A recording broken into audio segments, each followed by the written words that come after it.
Olá, está começando mais um Cine Maranhão. Nesta edição, vamos assistir ao episódio São Luís, 1951, da série Histórias Maranhenses. A produção é do Museu da Memória Audiovisual do Maranhão, MAVAM, com roteiro e direção de Joaquim Aickel. A greve de 1951 em São Luís foi uma gigantesca revolta popular que surgiu como uma resposta ao coronelismo imposto ao Maranhão por Vitorino Freire. Boa sessão!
São Luís do Maranhão, de há poucos dias, de suas numerosas igrejas, a ordem sossegada parecia espraiar-se para toda São Luís.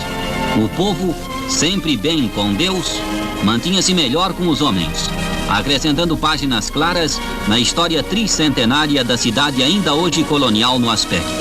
Entretanto, São Luís do Maranhão parece que cansou de viver em paz. O Brasil estava vindo de uma fase ditatorial, né?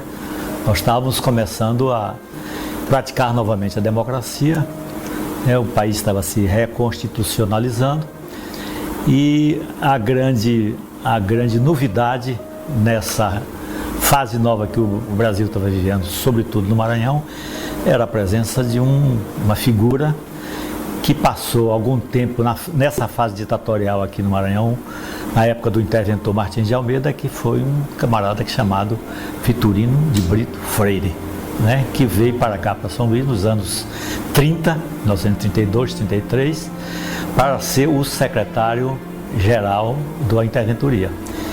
Mas o Vitorino, né, quando o Paulo Ramos foi nomeado interventor, uma das exigências do Paulo Ramos, para o Getúlio, dele aceitar, era do Vitorino não ficar aqui. Mas quando veio a redemocratização, o Vitorino volta.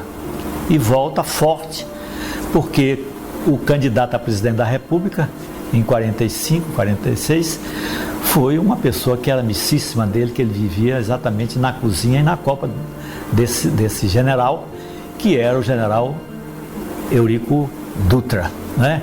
E é esse cidadão que vai ser o candidato do PSD, partido do qual o Vitorino fazia parte, e se elege então presidente da República, e o Vitorino volta com toda a força, com todo o esplendor, na plenitude do seu prestígio no Palácio do Catete. E vem para o Maranhão, né, e se associa inicialmente, tenta fazer uma composição com duas figuras emblemáticas da política do Maranhão, que era o Genésio Rego e Clodomir Cardoso. Se compõe porque ele não tinha partido, o PSD, que era o partido do governo, estava na mão do Genésio e do Clodomir. Eles se compõem, mas logo depois rompem, e o Vitorino, né, fica sem partido.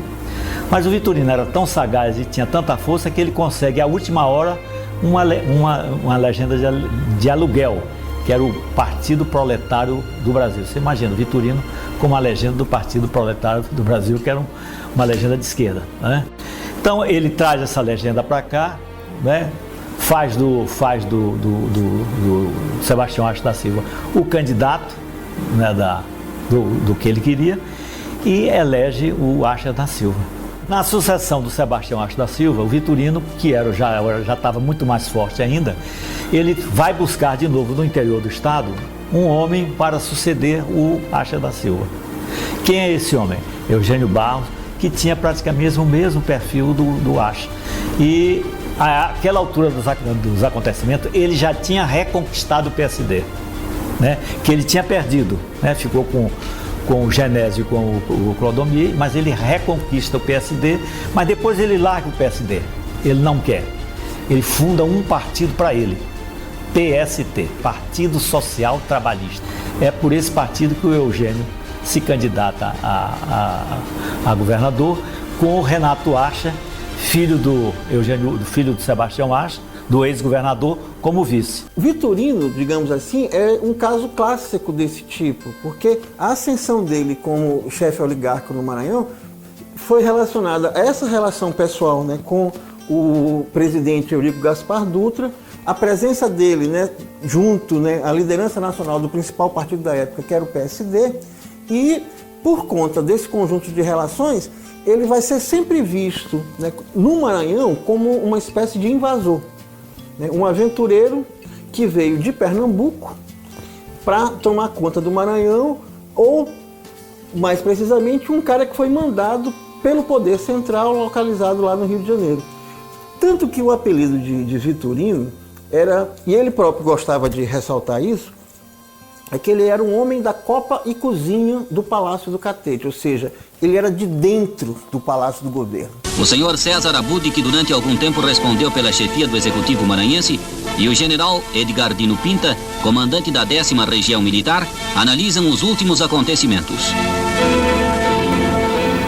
E o problema todo foi que durante a eleição, o candidato das oposições era um comerciante também, que era sócio de uma firma, Francisco Aguiar, o senhor Saturnino Belo, chamado de Sato Belo. E durante essa eleição, a apuração das eleições, Sato Belo morre. Com a morte de Sato Belo, todo mundo esperava que tivesse uma nova eleição. Todo mundo está desambientado com a regra da democracia, como ia ser ou não. Mas, para palavras políticas, tinha que ter nova eleição. Mas não foi essa decisão do TRE do Maranhão, o Tribunal de Justiça, que na época comandava isso aí. A decisão foi que o sobrevivente, no caso o senhor Gélio Barros, seria diplomado governador do estado, né? Aí veio um movimento que já estava agitado, que a campanha foi dura, com um combate de oposição contra o governo, né? Extrapolou, ele dizia que ele não fica, nós não aceitamos, ele não entra no palácio, né? E o governador eleito surpreendeu todo mundo, porque não esperou em Caxias ter decisão para ele vir. Ele disse que tinha que tomar posse até o dia tal e que ele vinha e ia tomar posse. E veio e deram posse para ele no Tribunal de Justiça. Isso o povo, sem poder ter acesso a palácio, nem o que hoje chama Avenida Pedro II. Tinham colocado um bloqueio de tropa na altura da Igreja da Sé, e que a cidade para lá, se dizia na época, o governo não passa. E daqui até o palácio, o povo não entra. Para entender o significado da greve de 51, é preciso destacar bastante exatamente o papel, né, do candidato a governador pelas oposições coligadas, Saturnino Belo. Ou seja, ele vai, né, romper com Vitorino Freire, se candidata, né, pelo outro grupo, e no decorrer da campanha, né, ou seja, uma campanha extremamente tensa, com inúmeros casos de conflito, inclusive com mortos, que depois começa uma apuração extremamente demorada, extremamente longa, né? No meio dessa operação ele tem um ataque cardíaco e morre. E exatamente no momento em que a fraude estava campeando, a máquina da fraude estava funcionando. Essa situação da morte de Saturnino Belo gera uma comoção popular extraordinária. As fotos de época, elas são assim, extraordinárias, em primeiro lugar, pela quantidade de pessoas. Sabe? A estimativa é mais ou menos de 20, 25 mil pessoas participando do enterro do Saturnino Belo, numa época em que a cidade, ou seja, a cidade, melhor dizer não, a ilha de São Luís toda tinha 120 mil habitantes, ou seja, 1/6 da população por baixo estava lá participando do enterro, né, do Saturnino Belo. Essa comoção popular se prolonga depois, né, ao longo da greve, né? Ou seja, a greve é marcada exatamente pela grande mobilização, ou seja, com mobilizações cotidianas de 5, 10, 15 mil pessoas, né, participando das atividades, participando dos comícios durante, né, os mais de 18 dias de greve. O presidente do Tribunal Regional Eleitoral, ao transitar pelas ruas, faz-se acompanhar de 2 soldados.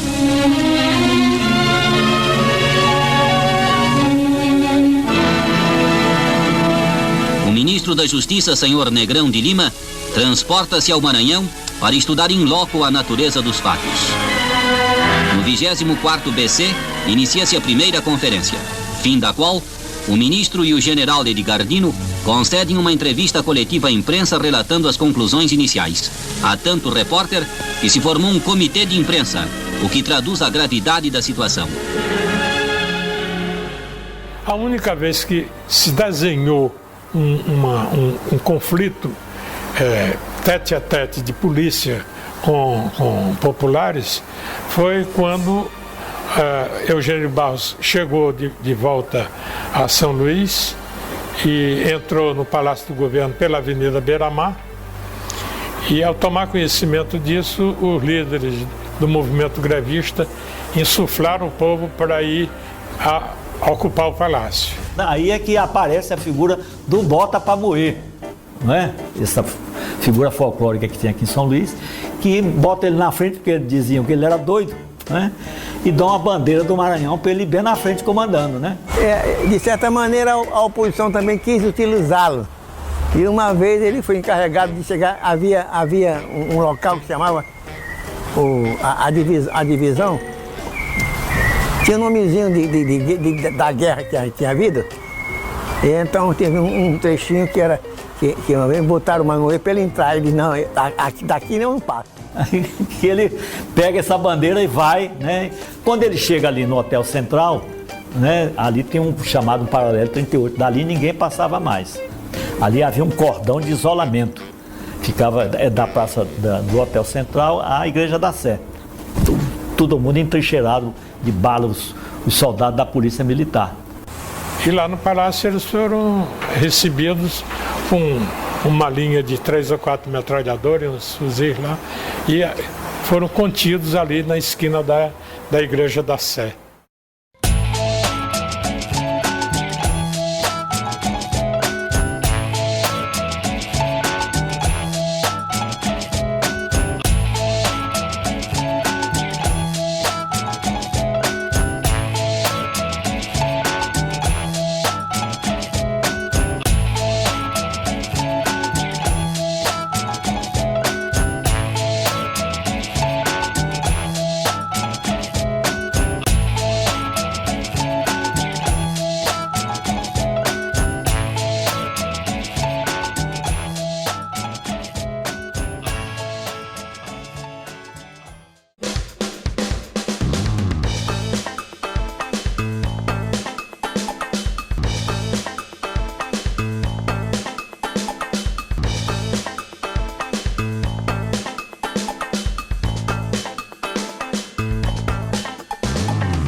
Olá, está começando mais um Cine Maranhão.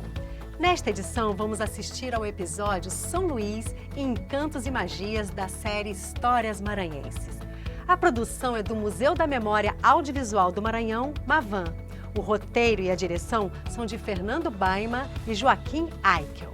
O documentário é uma homenagem à riqueza cultural, arquitetônica e natural de São Luís, capital do Maranhão e cidade patrimônio da humanidade. Boa sessão!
São Luís entrou para a história do Brasil como a única capital que não foi fundada pelos portugueses, mas, curiosamente, se transformou na capital mais lusitana do Brasil.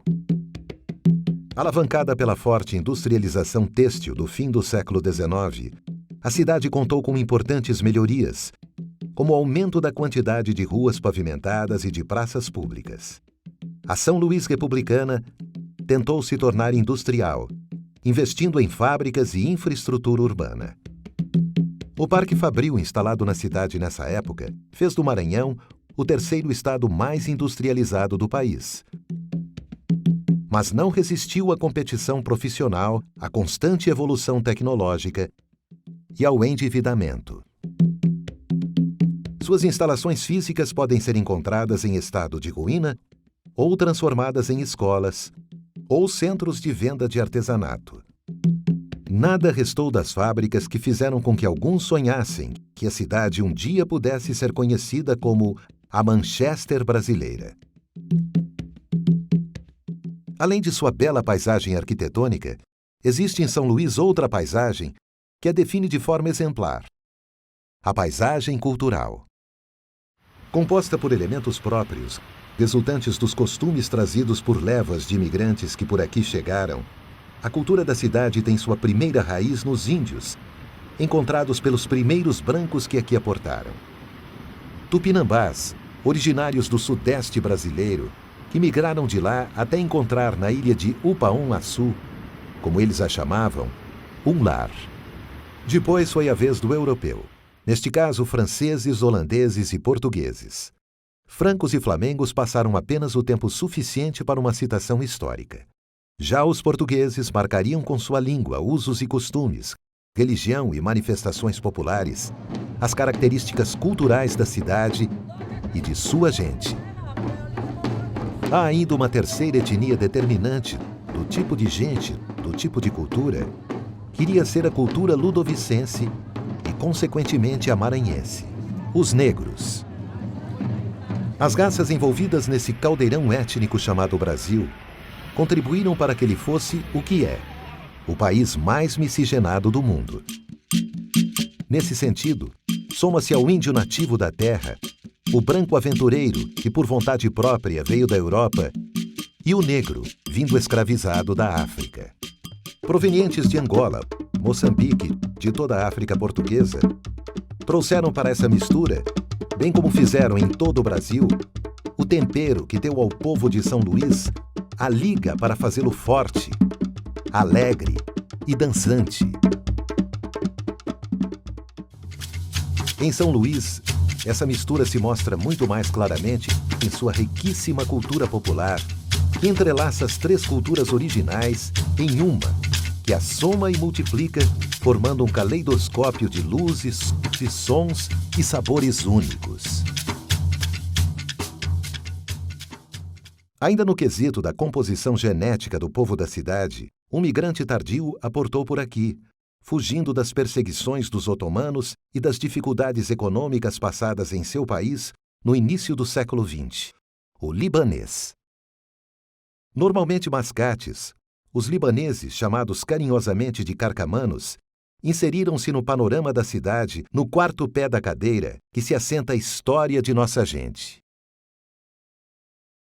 Os valores miscigenados por brancos e europeus, negros, africanos, árabes e gentios da terra, resultando na beleza do artesanato, na rica culinária, nas manifestações folclóricas e na literatura e em suas artes, são a maior riqueza da cidade.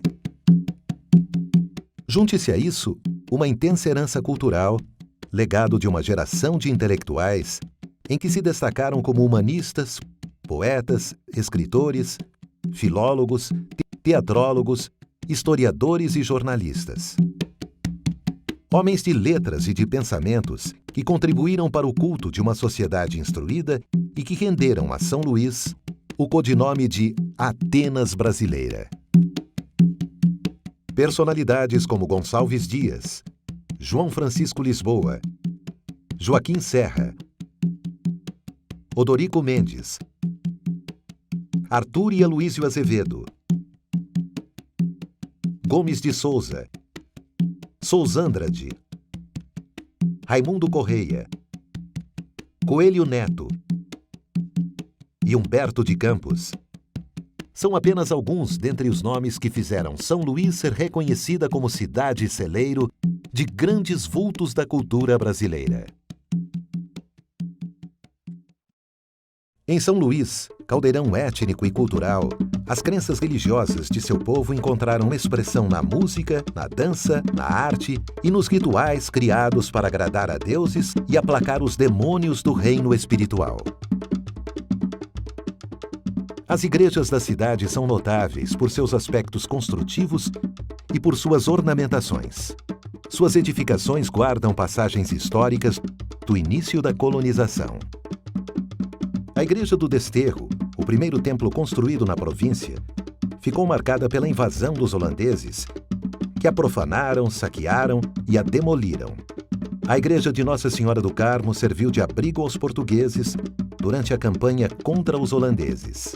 Construída pelos jesuítas, a Igreja de Nossa Senhora da Vitória foi erguida em homenagem à vitória dos portugueses contra os franceses. Na Igreja de São João Batista repousam os restos mortais de Joaquim Silvério dos Reis, o delator da Inconfidência Mineira. Na Igreja de Santo Antônio, o padre Antônio Vieira pregava os seus sermões. Ali, no convento dos padres franciscanos, foram realizadas as reuniões da Revolta de Bequimão, o primeiro movimento de emancipação do Brasil. O convento ficou também conhecido pelo processo movido pelos padres contra as formigas que saqueavam a despensa e ameaçavam a segurança da edificação. Não menos notável é o Convento das Mercês, antigo mosteiro da Ordem dos Mercedários, inaugurado pelo próprio padre Antônio Vieira quando de sua estada no Maranhão.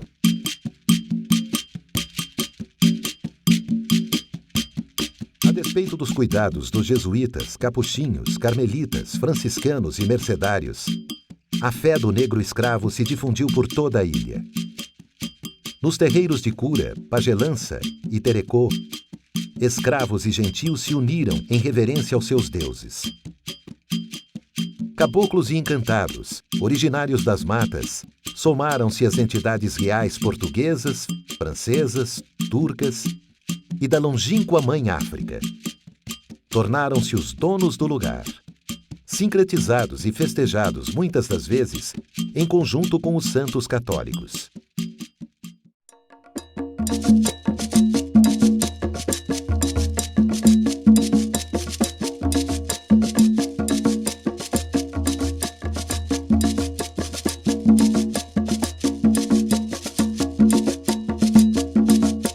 São Luís é o único lugar em todo o Brasil onde se pode encontrar as casas de mina, que reúnem a tradição dos voduns da família real de Abomey e do antigo Daomé, atual Benin. Nestas casas, toques de tambores cultuam tanto os voduns e orixás africanos, quanto os caboclos, ungidos nos terreiros brasileiros. São festas e cerimônias que duram noites e dias inteiros, em alguns casos atreladas ao calendário cristão. Nelas, as entidades são organizadas em nações e famílias. Os voduns são as entidades da encantaria africana, as mais antigas e prestigiadas. Os gentios aqui são os encantados da nobreza europeia, geralmente cristãos associados a orixás e a santos católicos. Os caboclos são as entidades associadas aos mares, aos rios e às matas.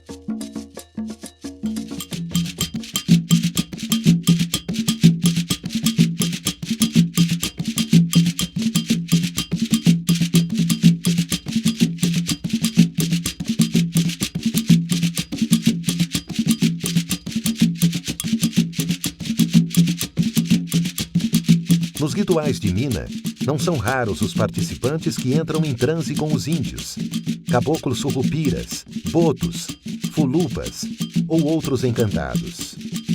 O transe é um estado alterado, como a hipnose, quando os espíritos dos encantados se apossam dos médiuns e entram em contato direto com o mundo espiritual.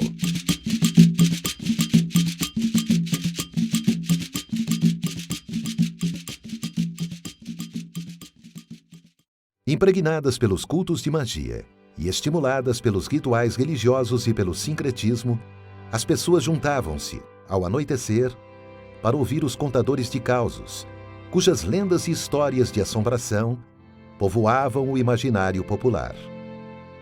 Uma delas profetiza o fim da ilha, onde está assentada a cidade. Segundo essa lenda, uma grande serpente habita os vários túneis que cortam o subsolo de São Luís. A origem destes túneis ainda desperta controvérsias entre os estudiosos e a população. Para alguns, não passam de tradicionais sistemas de escoamento de águas pluviais. Para outros, seriam rotas de fuga para padres ou vias subterrâneas de conexão entre igrejas. O imaginário popular os considera como a morada de uma grande serpente que um dia irá afundar a ilha. Alguns contam que a tal serpente se estende em sono profundo pelas entranhas da ilha. A sua cabeça estaria sob os pés de Nossa Senhora da Vitória, no altar da Igreja da Sé. O rabo nos confins do túnel, na fonte do Ribeirão. No dia em que a cabeça e o rabo se encontrarem, será o fim da ilha, que afundará no mar. E eu canto é porque posso. Ô, vivo! Oh, meu Deus, porque meu talento tá. Ô, vivo! Aí, tenho força na garganta, mano. Ô, vivo! Oh, meu Deus, que só não vi nada. Ô, vivo! Aí, viva São Benedito. Ô, vivo! Ô, viva São Benedito. Ô, vivo! Ô, meu Deus, eu sou um aroeiro. Vivo! Ô, meu Deus, não perco o meu natural. Vivo! Ô, gente, eu sou com uma balança que pesa ouro. Viva! Ô, meu Deus, não posso pesar metade. Ô, vivo! Ô, viva São Benedito! Ô, vivo! Ô, meu Deus, ô, viva São Benedito! Ô, vivo!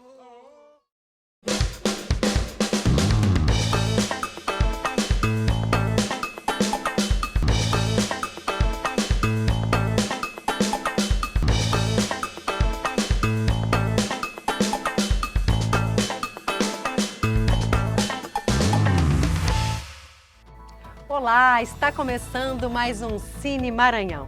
Nesta edição, vamos assistir ao episódio Terezinha e as Plantas, da série Histórias Maranhenses. A produção é do Museu da Memória Audiovisual do Maranhão, Mavan, e da Guarnicê Produções e tem direção de Beto Matucci. A partir desta obra, travamos contato com o pioneirismo da professora maranhense Terezinha Rego, na pesquisa e no tratamento médico fitoterápico. Boa sessão!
Que representa a terra para mim, muitas coisas boas, porque a terra foi feita por Deus, né?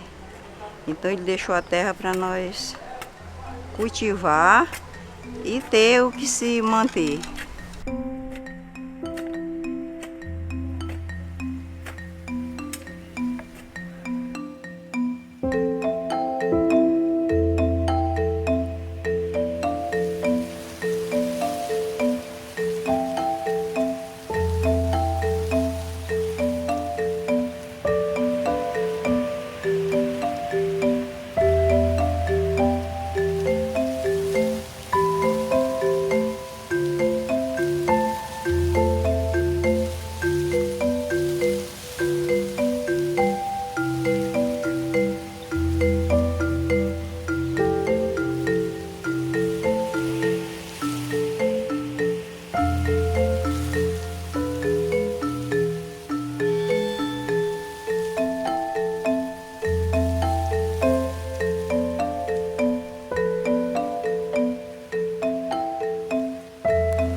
Aqui as romanas nós usamos para os problemas de garganta. Em xarope, tintura, tudo a gente faz aqui.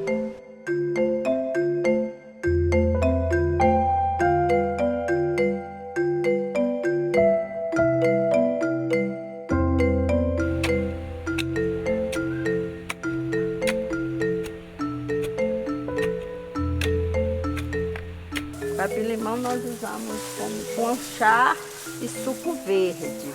Pega ele com couve, capim-limão, hortelã, faz um suco verde.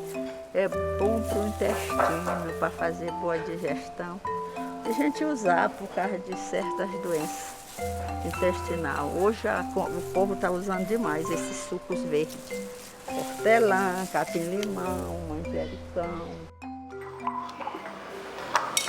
A gente não faz nada somente pelos ditos populares. A gente pega aquilo que as comunidades têm de conhecimento e a gente a transforma em científico.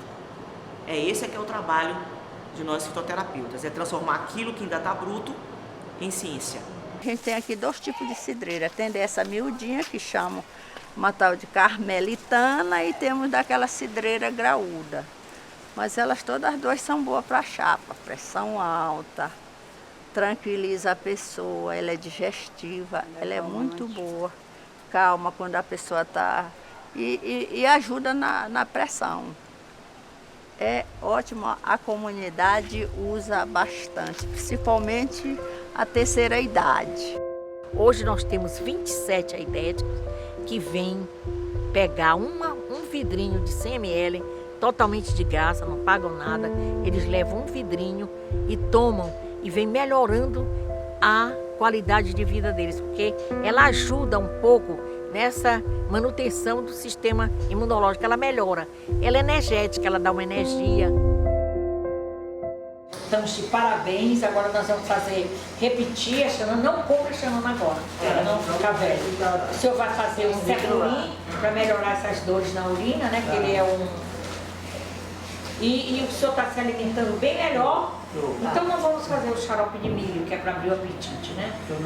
Mas, urina bem. O senhor está sentindo dores abdominais, assim, não? Não, meu problema é só da urina. Só urina. Isso aqui o Sebuli vai resolver também, porque ele urina muito pouco, porque ele não toma água. Eu mando ele tomar água, ele não toma água. Não, tem que tomar. Olha, eu não tenho nada no rins, né? Mas eu faço controle, né? Cada minha idade tem que controlar. O último exame que eu fiz, o meu médico urologista disse assim, não tem mais remédio, agora é só água. E vocês podem ver, ó, toda hora eu chamo a menina para botar um copinho, eu passo o dia todinho trabalhando, tomando água. Porque a água seu remédio agora é água. Então, seu José, nós vamos disciplinar essa tomada da água. Aquela fricção que eu lhe ensinei, é bom fazer quando tiver com dores. Nas pernas, nos braços, cansaço, porque essa cirurgia ela deixa aquele cansaço. Não usa por causa do cheiro? Bota eucalipto, folha de eucalipto dentro, que aí ele ameniza o cheiro. E 5 folhas de eucalipto, aí tu deixa de molho por 4 dias, viu? Deixar de molho por 4 dias e aí começa a friccionar. Até produzir um calorzinho, porque o álcool ele dá uma sensação de frio, aí tu friccionas o local até produzir calor. Então, o trabalho que a professora faz com todos nós, que nós fazemos esse trabalho, é justamente de combater essa automedicação fitoterápica de uma forma, né, errônea. Ou seja, eu tomo chá porque é gostoso, eu tomo esse chá de boldo porque ele é muito importante para isso e para aquilo. Enquanto sabemos que o chá de boldo, ele em excesso necrosa o fígado, né? Ele apodrece o fígado. Então, o chá de boldo você tem que tomar somente naquele momento em que você não está se sentindo bem. E no caso das cólicas menstruais, que ele ajuda a dissolver os coágulos que ficam no colo uterino. Então, são situações que a gente precisa reavaliar, porque o povo, o dito popular diz o quê? Pode tomar chá de boldo, ferve várias plantas, aí coloca aquele chá bem forte dentro de uma garrafa PET daquela e fica tomando vários dias. Não, você vai estar tomando a toxicidade da planta e não a terapêutica dela. Na hora que descobrirem um medicamento para erradicar o câncer, erradicar a AIDS, todas essas doenças incuráveis, vai vir da planta. tamanha a potencialidade que ela tem em princípios ativos.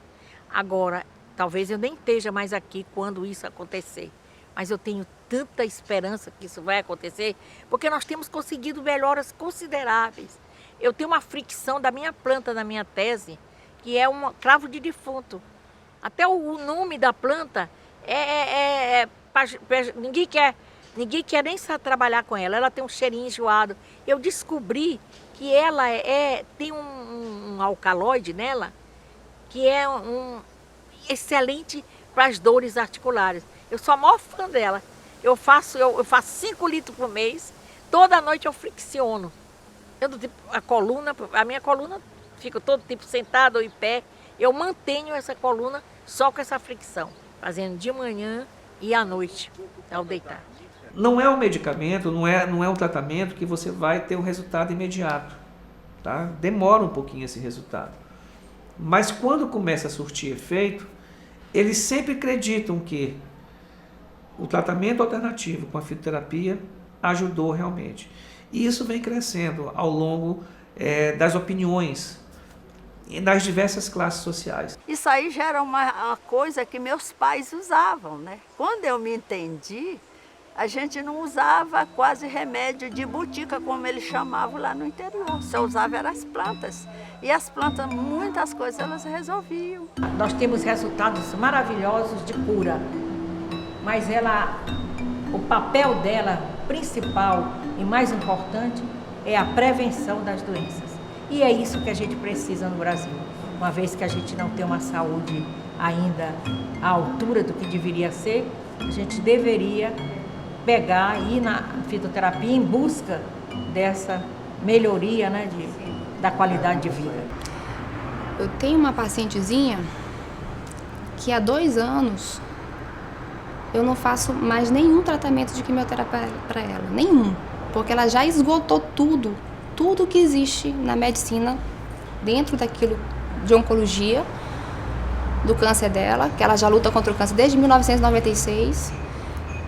E essa senhorinha, que há 2 anos está comigo, há 2 anos também está com a doutora Terezinha. E ela está bem. Então não tem como não acreditar que existe alguma coisa além, que não é só a quimioterapia, que o paciente tem que estar fazendo, porque alguns pacientes se sentem muito bem sem o tratamento tradicional. A tendência é essa, é você ir buscar uma medicação mais barata e isenta de efeitos colaterais. Porque os efeitos colaterais das plantas é o mínimo.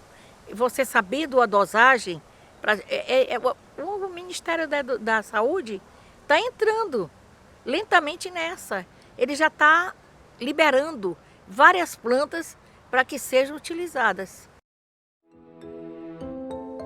Ela era uma pessoa fora de série. Eu acho que isso é muito importante a gente lembrar.